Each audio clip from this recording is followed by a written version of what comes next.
Welcome, good day. So, today I want to have another reflection. What shall we talk about?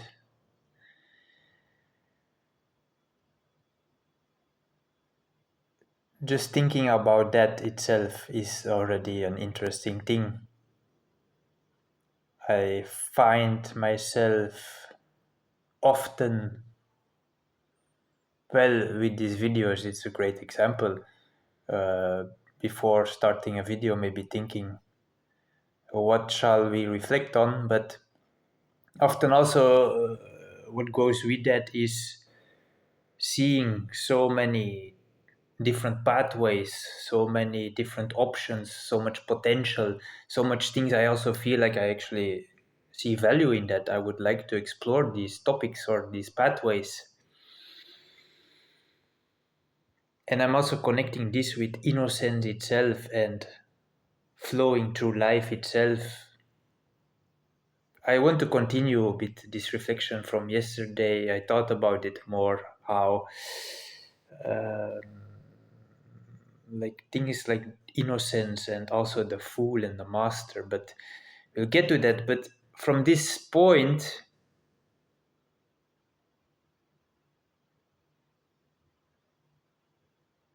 we see all our pathways, or this is also limited. We see our different options. There are even states of consciousness that actually want to avoid this. I'm trying to point here to when we actually become free, we can get stuck in, oh, now what do I do? What do I choose? I've certainly spent a lot of time in past couple of years or on my healing journey as well. I remember like opening up to infinity and suddenly seeing and realizing there are so many possibilities. I can do pretty much anything I can think of.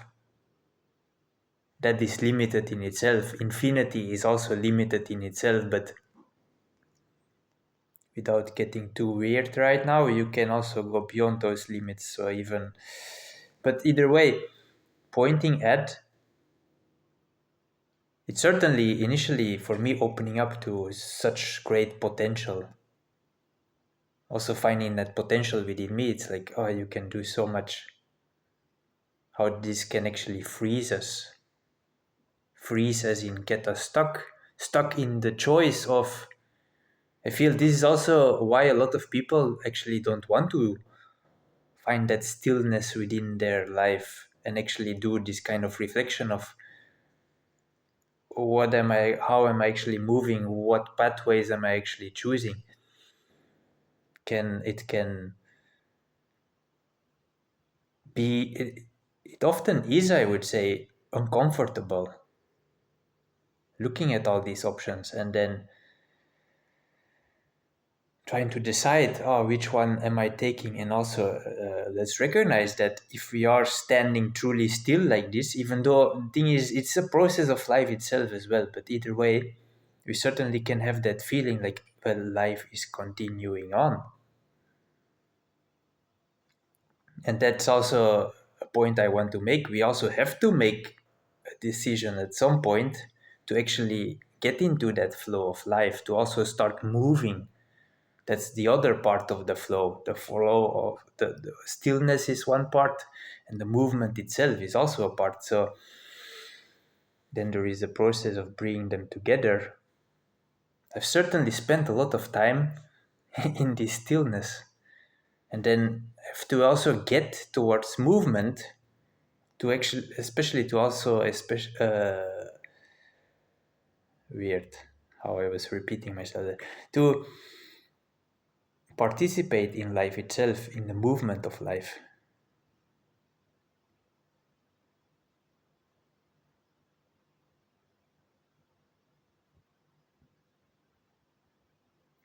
When you're looking at all the potential, all the pathways, and you're staying there, that potential is not going to be realized. So we have to make a choice at some point. And that's an interesting thing about freedom and how true freedom Well, or let's name this as, we initially I also felt free seeing all these. Oh, I'm free now. I see so many. I don't have to do anything, and I can do so much. That's free, but it also can become a sort of a trap, a prison. The prison of not knowing what to do, or like not being able to make that decision. Certainly also have had, or I was seeing this earlier during my walk, how I also preferred to let someone else make the decisions for me, or how this was also a layered thing. Like later on in my journey, I would maybe let someone else decide about the more grounded layers. But I see how I've also actually grown into fully making that decision myself and truly choosing what I actually want. And this is where I want to get to. This flow through life, again, connecting this with karma and things like that as well. Facing the consequence. This is also an important part of it. We see the paths, we can see depth in that path. This path leads me there. This, if I follow this path, I can create this. If I follow this path, I can create this.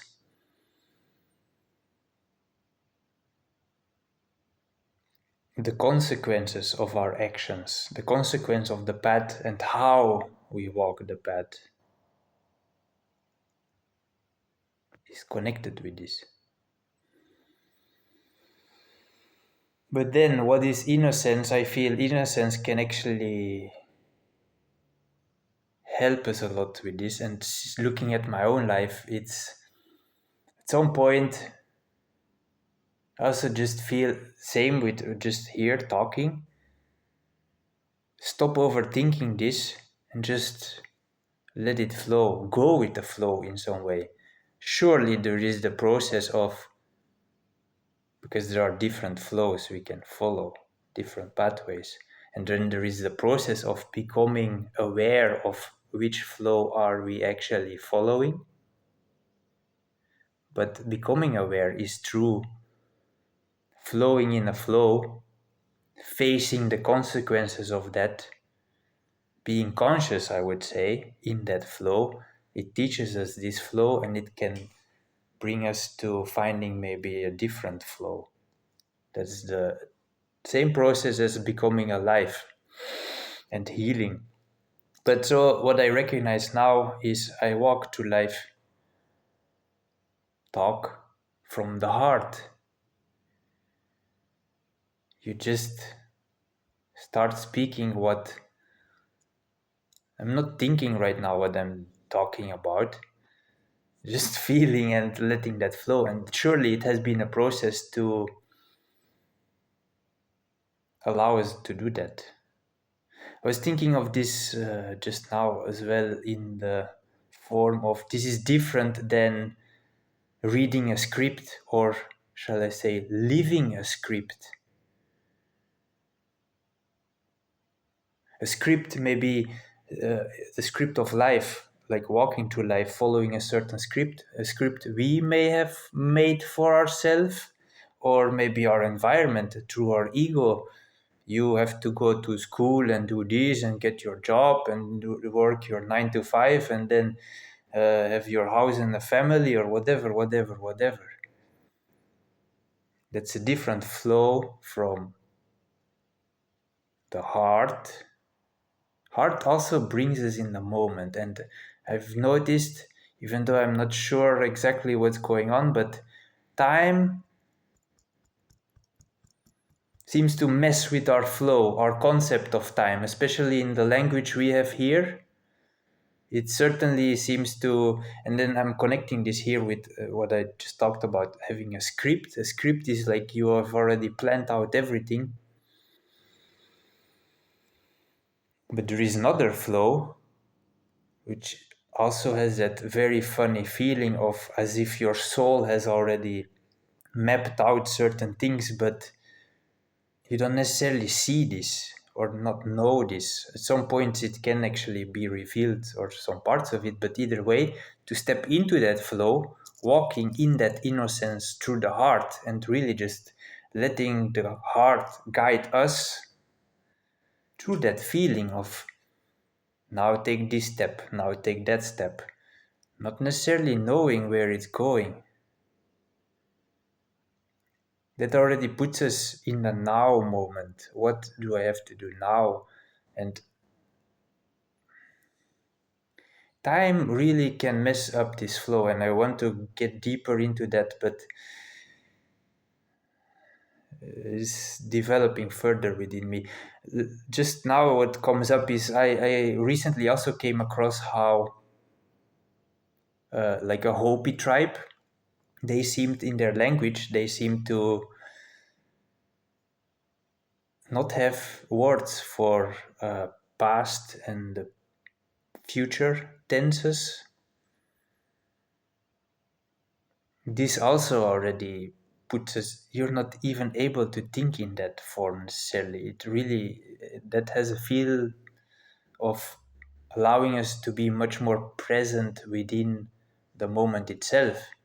And then they also mentioned something about not even having numbers or something like that, just like general things like many or more or few, I guess.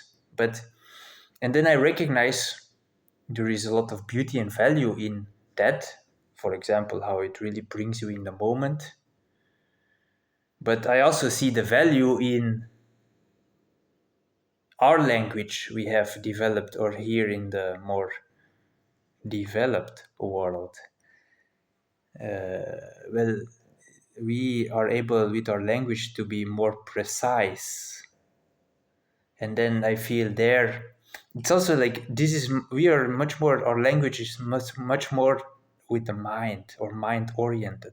I was actually connecting this with, may also be some Hopi tribe prophecy, but the coming together of the eagle and the condor, which is really the integration of that mind with the heart.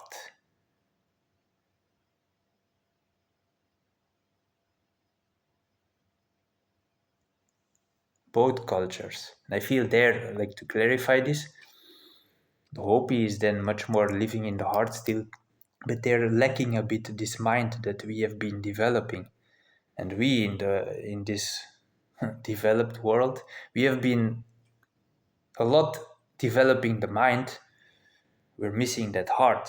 So bringing them together,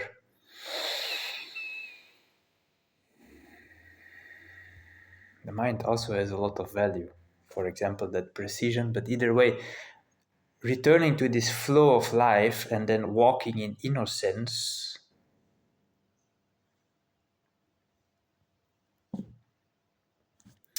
from that feeling of, it's interesting because I said also in the previous video, in no sense, yet here I'm saying I'm sensing my way through life with the best capacity of my sensing, or my sensing capacity, or something like that, or abilities. I'm still out of all these pathways, out of all my decisions, I'm choosing what feels the most right to me. Still trying to find the best pathway to life, but also recognizing I may not have the sense of that innocence. And why is this especially useful when we move like that? It's like I meet people, I follow my heart, I may say things to them, may make mistakes. The thing is this, if we but we're true to our heart. We're not consciously trying to harm them necessarily, even though or we're truly trying to be the best version of ourselves, maybe put it that way. But let's recognize this is limited in the way while we are walking, right? So That right was interesting. We try to find the right path, but we don't know what is the right path. But at the same time, that's also the thing about knowing and knowledge.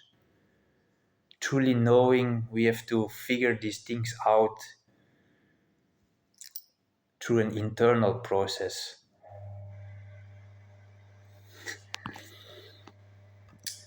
I want to get to this how when we walk in innocence, like this way, and then we meet ourselves on the other side, that's sort of the other half of our actions, what I was talking about.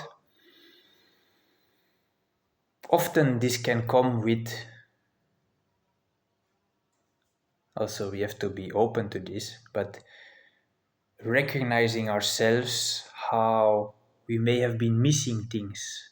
You're literally meeting the missing piece, which can certainly come with the feeling of or seeing ourselves as a fool. You're a fool walking through life.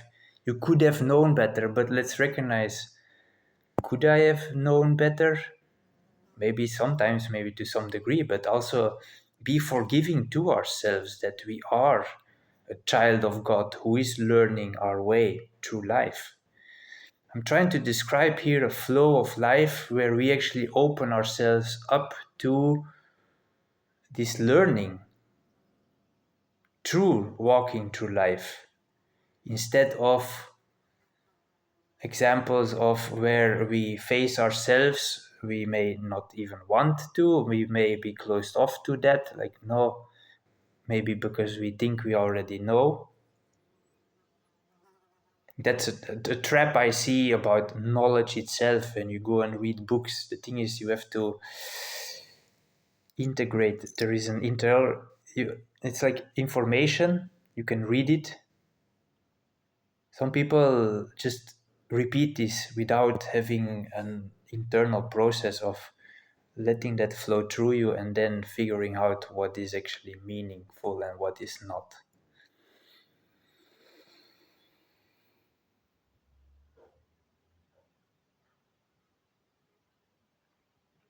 This moment of facing ourselves, when we see we have made mistakes, but also seeing that, well, I was innocent or I am innocent. That is the key. When we truly walk in innocence, I was moving from my best intentions. Yes, I was blind, but that is the process of learning to see. So we have to allow for that. Because when this is revealed to us, that's a decision point, a major decision point where we can choose to say, I'm not a fool, or we shame ourselves to being a fool, not wanting to accept that we made a mistake. That keeps us stuck in that same loop. Whereas I'm trying to point at what is necessary or what's the right form we can actually mature in and grow in, which allows us to become that master. We have to allow ourselves to be the fool. We have to allow ourselves to make mistakes and then find the right form so that we can actually learn from the mistakes by looking at it, seeing it was a mistake. But let's recognize, slow down a bit, how people can often attach a whole lot of emotional gravity to making a mistake. And we don't have to do that, is the point I'm trying to make here. We can allow ourselves to grow. I was also thinking earlier about an example of like, or also we could put this in sort of a more physical thing of some kind of apprentice. I was thinking of a woodworker. Well, when you start out, you're a fool. You don't know what you're doing. There can be some kind of teacher, and he could also be like, you should have known better, but what? How do you know? You discover this through actually trying and fucking up and making mistakes. I was also thinking, well, while we're walking in our innocence, we may still want to be grounded and aware, present. In the woodworking example, these mistakes, they can cost you your fingers if you're a bit too stupid. But like losing your finger because the saw took it could also be a great lesson. I don't think you will do that again.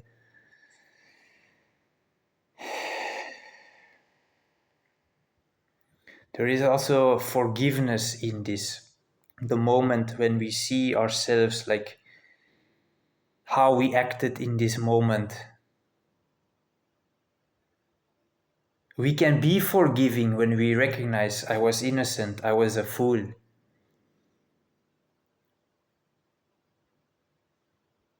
Instead of I should have known better, how could I have known? But the thing is, when we do this properly, now I know. So now I choose to not repeat that again. And that's how we can grow. That's how we can become a master, through walking like a fool, but not staying at the fool level.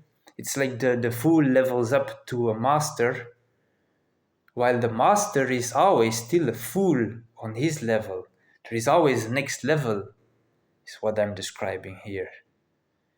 And the fool, we have to allow ourselves to be the fool, but let's also not stay stuck in the same level of the fool. Let's actually learn something. And then I want to point at, we shouldn't be afraid to be a fool, also towards others. Let them be a fool, especially children.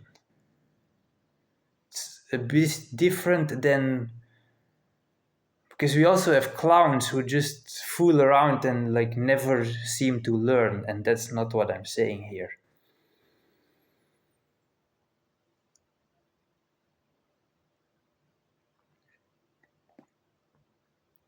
Allowing ourselves and others to actually learn through this process and allow them to become that master through experience, integrating the experience itself, through seeing it from all the sides,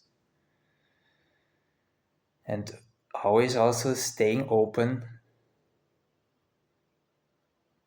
that even though being a master is also a perspective or a relative term towards, well, let's say the woodworking example, someone who has been doing that for, he has a lot of experience after 40 years or something, he may be considered the master.